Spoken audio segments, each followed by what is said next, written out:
দর্শক, ভোট গণনার খবর রাখছেন আমাদের সহকর্মীরা। এই মুহূর্তে কুমিল্লা থেকে যুক্ত হচ্ছেন ভোট গণনার খবর জানাতে আমাদের সহকর্মী রাশেদ আনিস। রাশেদ, কুমিল্লার যে কেন্দ্রে আপনি রয়েছেন সেখানে ভোট গণনা এখনো শুরু হয়েছে কিনা জানাবেন। ভোটারদের উপস্থিতি কেমন ছিল সেটিও একটু জানাবেন, এবং ভোটারদের প্রত্যাশা সম্পর্কে তারা কতটা সন্তুষ্ট ভোট দিতে পেরে সার্বিক পরিস্থিতি জানাবেন সেখানকার। তাই এলো ইনোভার, যেন আপনি লাইফে থাকেন রেডি প্রতিদিন। Innova, designed for now.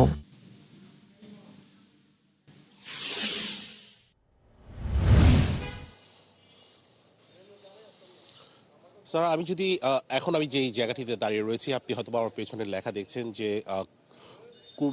জেলা প্রশাসক কার্যালয় এবং প্রধান রিটার্নিং কর্মকর্তা যিনি আছেন মোহাম্মদ রেজা হাসান, যেখানে আসলে ফলাফলগুলো আসবে সেই জায়গাটিতে কিন্তু আসলে দাঁড়িয়ে আছি।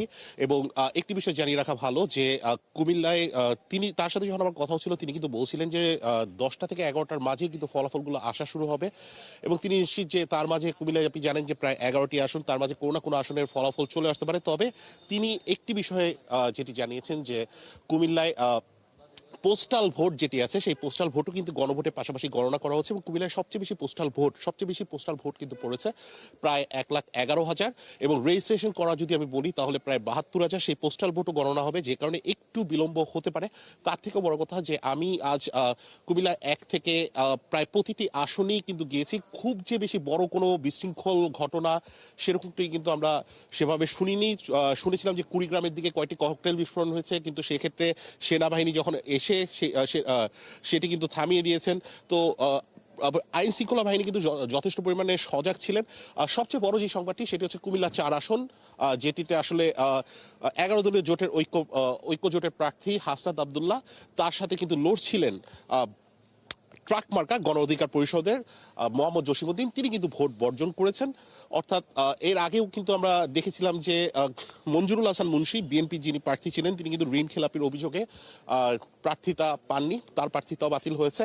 তো এটি একটি বড় ঘটনা। এর পাশাপাশি কুমিল্লার আমি 4:30টার দিকে হলো যে ভোট কেন্দ্রগুলো রয়েছে সেই ভোট কেন্দ্রগুলোতে 4:30টার দিকে ভোট গণনা শেষ হয়েছে। সকালের দিকে কিন্তু আমি উপস্থিতি অনেক বেশি দেখেছিলাম, এবং দুপুরের পর থেকে কিন্তু উপস্থিতি আমি খুব বেশি যে দেখেছি বিষয়টি তা নয়।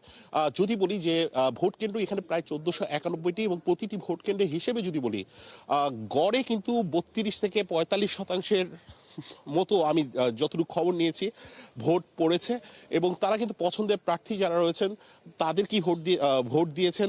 এবং আমরা বেশ কিছু জায়গায় দেখেছিলাম যে অন্যান্য দলের যারা রয়েছেন তারা প্রভাব বিস্তার করার চেষ্টা করেছিলেন, কিন্তু সেনাবাহিনী যখন খবর পেয়েছেন তখন কিন্তু তাদেরকে সরিয়ে দিয়েছেন। প্রত্যাশার জায়গা থেকে যদি বলি, ভোটাররা কিন্তু বলেছেন যে ভোট বা নির্বাচন এবার কিন্তু সুষ্ঠু হচ্ছে। আর অল্প কিছুক্ষণ পর ধারণা করা হচ্ছে যে ফলাফল দেয়া হবে। ফলাফলের ইতিমধ্যে কিন্তু যেসব কেন্দ্রগুলো রয়েছে সেখানে কিন্তু আসলে ফলাফল গণনা শুরু হয়ে গেছে। আমি যখন কিছুক্ষণ আগে লাইভে ছিলাম তখনও কিন্তু আমি দেখাচ্ছিলাম যে ভোট গণনা আসলে শুরু করা হয়েছে। এবং গণভোটের বিষয়টি নিয়ে যদি একটু বলতে চাই, এখানে অনেকেই আসলে বলছিলেন যে গণভোটটি আসলে গ্রামের যারা মানুষ রয়েছে, আমি এই অঞ্চলে এসে কিন্তু দেখেছি যে গণভোট নিয়ে কিন্তু তারা আসলে কোনো রকম কোনো কনফিউশনে পড়ছেন না সেভাবে, কারণ প্রিজাইডিং অফিসার থেকে শুরু করে অন্যান্য যারা রয়েছেন তারা কিন্তু বলে দিচ্ছেন যে আসলে কোনটা কি না কি, যারা বিশেষ করে বৃদ্ধ বা বৃদ্ধা যারা ছিলেন তাদের বুঝতে একটু সমস্যা হয়েছে। সব মিলে কিন্তু বলা যায় যে অনেকটাই সুষ্ঠুভাবে নির্বাচন অনুষ্ঠিত হয়েছে, এবং বড় যে দলগুলো রয়েছে তাদের কাছ থেকেও কিন্তু আমরা শুনছি যে তারাও বলছেন যে সুষ্ঠুভাবে নির্বাচন, তারা সেরকমভাবে ক্ষুদ্র ক্ষুদ্র অভিযোগ দিলেও কিন্তু সুষ্ঠুভাবে নির্বাচনের কথা তারাও বলছিলেন।